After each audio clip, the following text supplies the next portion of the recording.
What's good, YouTube? This is your boy Unique from 99 Doors Entertainment, and thank you for joining me in part 5 on how I make my beats, where I go over how I make my beats from beginning to end.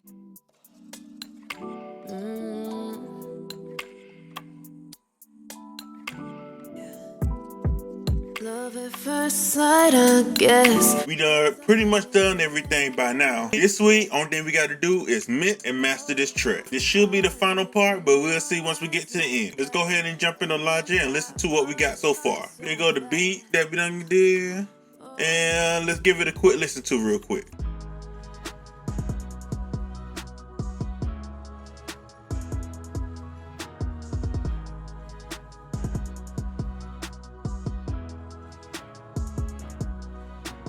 The beat is pretty much done. Only thing we doing is mixing and mastering it this week. So I'm gonna go through and see if I need to EQ anything. The low end, I know I need to EQ, but this is why I got it grouped in sections like this. So anything that I know I need to put over everything, I can just go ahead and throw it. So this right here, I know I'm gonna throw an EQ on this.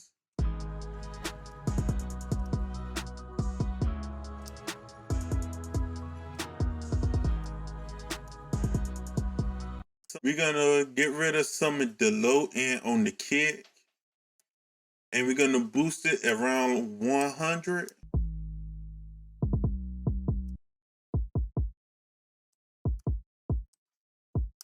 And next, I'm gonna find the sweet spot.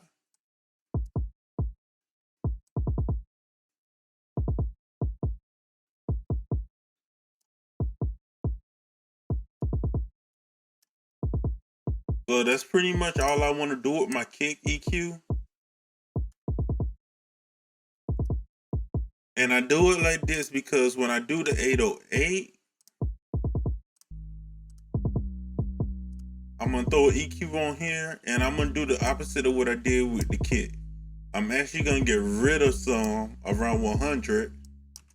I'm gonna get rid of some around 100, and then I'm gonna boost the low end of my 808. I do this because I want the 808 to shine down here, but up here I want the kick to shine. So they're not clashing frequencies.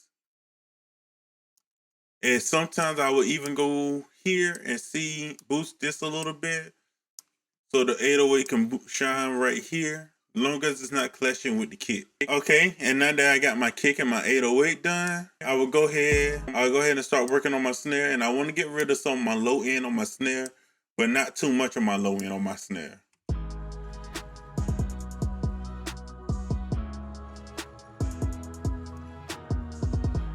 And then from here, I want to go through and listen for frequencies that I think sound good and I want to boost. There's normally one around here.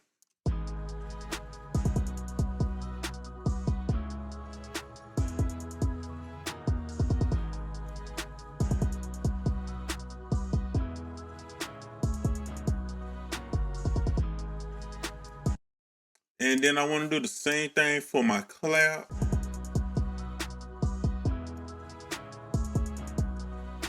And then my hi-hats, I'm taking out most of the low end for my hi-hat.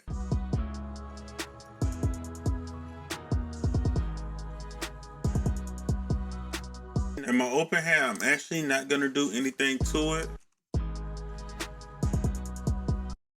I don't hear a point or reason why I would do it. So when you're making any cuts like this or any changes like this to your sound, always ask yourself, why are you making it? Why are you making any cuts or any changes to any sounds that you're using? This is why you got to go through and pick high quality sounds so you don't have to use much. So with most of these right here, I'm not going to do much of anything to the sound. I like them the way they are. I'm just going to go up here and touch up this. Let's see. Like the piano, I may do something with the piano. So like this piano right here, I necessarily don't want to EQ it, but I do want to add this plugin right here just to give a little life to it. And I might actually just use a preset. I want to say it's Next Door. The high end on the strings is a little strong, so I am going to cut some of the high ends on the strings.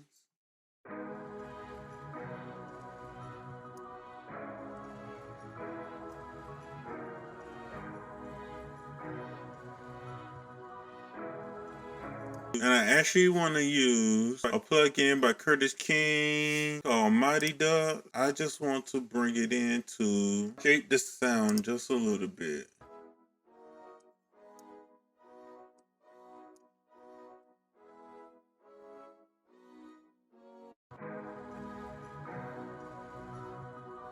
I actually want to turn these up a little bit.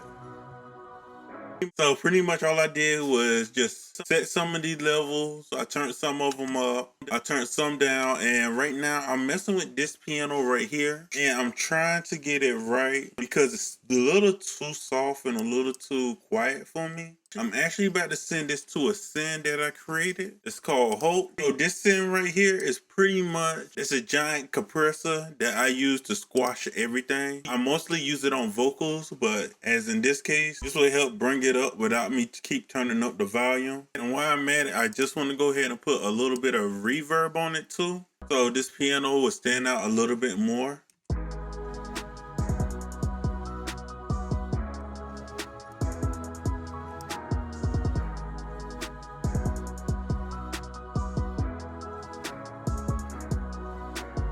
So that's pretty much it for as mixing. I want to say everything is pretty well balanced. So yeah, that's pretty much it for mixing. Now, it's one last thing that we need to do, and that's mastering. Now, the only thing that's left for me to really do is master this beat and arrange it. And again, I don't want to make this another part, so I might make this a little longer video. And when it comes to mastering, I really don't know how to master all that well. That's not my expertise. So I'm going to show you what I do as far as mastering my beat. So when it comes to mastering, I actually use Ozone, as you can see right here. And then I click this and I use medium, because I found that this right here would get it to a nice volume, so it's not too loud for most streaming platforms. Me, I base everything I do off of Spotify. So this right here, medium, is a nice one. I'll normally leave it at modern, unless I'm doing some boom bap type beats, and then I'll switch it over. But right now, I'm just gonna do it like that, and then I just hit play and let it run through. And normally at this point, I turn my headphones or my speakers down, because they do get really loud.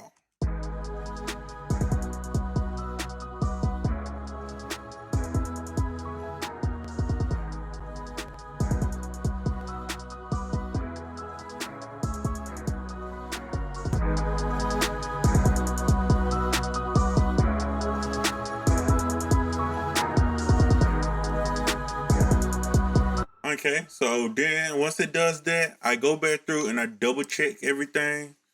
I see that they're making some cuts in certain places, and they're not really boosting anything. I see normally they boosting, oh nope, never mind, they cutting my low end, they boosting the high end. So they think the bass is a little too strong, which is funny because once I switch over to the other bass, it's gonna be a lot stronger. So I should have did it with the other bass. So I'm gonna just go back through and rerun it again. Okay, now I'm about to double check this. They did a cut, it's not as bad as the other one, so I think I'm pretty good on the bass line. And then I just go back through just to check it. And two things that I like to add is an imager, and I break it down into certain spots around 150, 160, somewhere around here. I normally put one. This is my low end, I don't really mess with that. Then I put another one up here for my high end, and then I put one in the middle to separate the mid.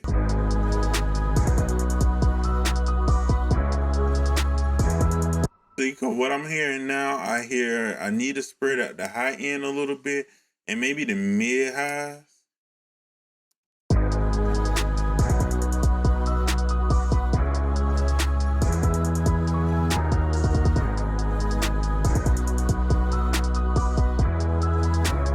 The next thing I want to do is low end focus. And this right here, I really don't do much with it. I listen to the low end, and if I need to boost it, I boost it. Again, I'm not going to boost it too much because I don't want my low end distorting. So I'm just going to leave it right there for now. And as far as this mix, that's pretty much it. So I'm going to go back through and we're going to listen to it without it, and then we're going to listen to it with it.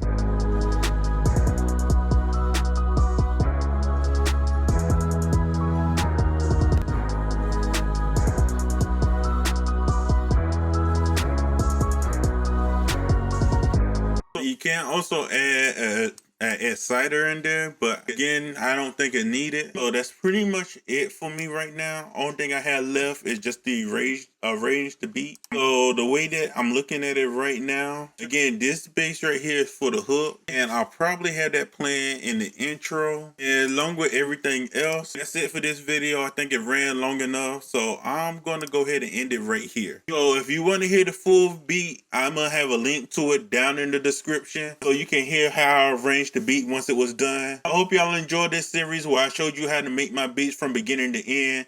If y'all want me to do another one of these, just let me know down in the comments. If you liked it, let me know what you liked about it. If you didn't, let me know what you didn't like about it. Please, all the feedback is necessary. I do read all my comments. Hit that subscribe button to see more videos like this and more videos about music business. And I'll check y'all out later.